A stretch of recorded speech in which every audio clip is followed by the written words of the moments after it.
All right. So a lot of videos, a lot of people ask questions about the hip.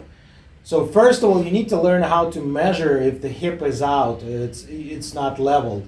In standing position, it's very easy. You find out the posterior sacroiliac, anterior sacroiliac bone, which is the ilium. You can see this huge. I will put this on that picture, and you will find that two big, like a bumps up here in the front of your hip. It's right in here. You see it right away. You can miss that one.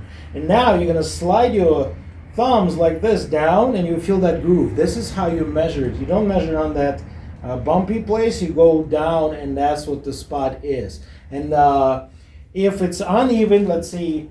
I will show you on JB right here. See that big like a groove. So that's how you measure it.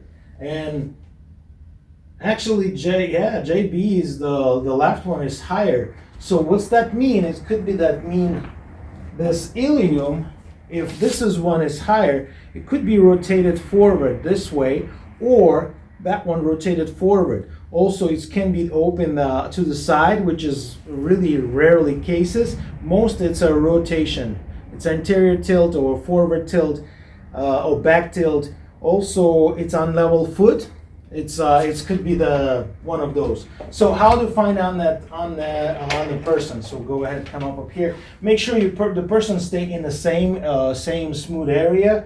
You can spread your legs. Yeah, here we go. It's not testing. So I usually look at the ankle. It's a different story. So go ahead, relax. You see, people try to get some stuff. Don't measure it with the shoes, because the shoes try to compensate it and balance it. So what I'm looking for, I found that anterior, sorry, I don't know, posterior today. And I'm just slide it down, and it's right there. So I see that slightly, the left side on David is a little bit higher. So just a tiny bit, it's not that bad.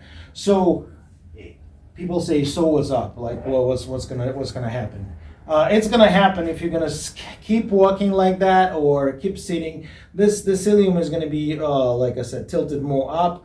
The spine is gonna start changing too. And when your spine is changing, if I squeeze from one side, what's gonna happen to another side? The gel is start coming out from the opposite side, and it start pushing against that nerve.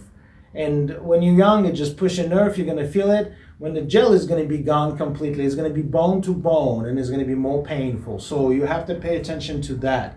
This is how you measure the hip. And if you're a personal trainer, if you're just a person who's trained with your friends, come to the gym and say, hey man, I wanna check your hips. I wanna see, can you do the squats? And if just guess what? If a person have a very high hip, one hip is higher than other,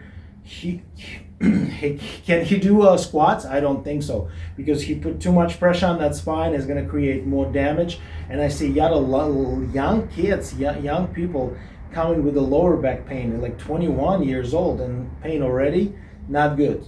The way you're sitting, the way you're walking, change that positioning of your hips, and exercise, of course. So do those measurements and be healthy. Yeah. Bye-bye. Bye.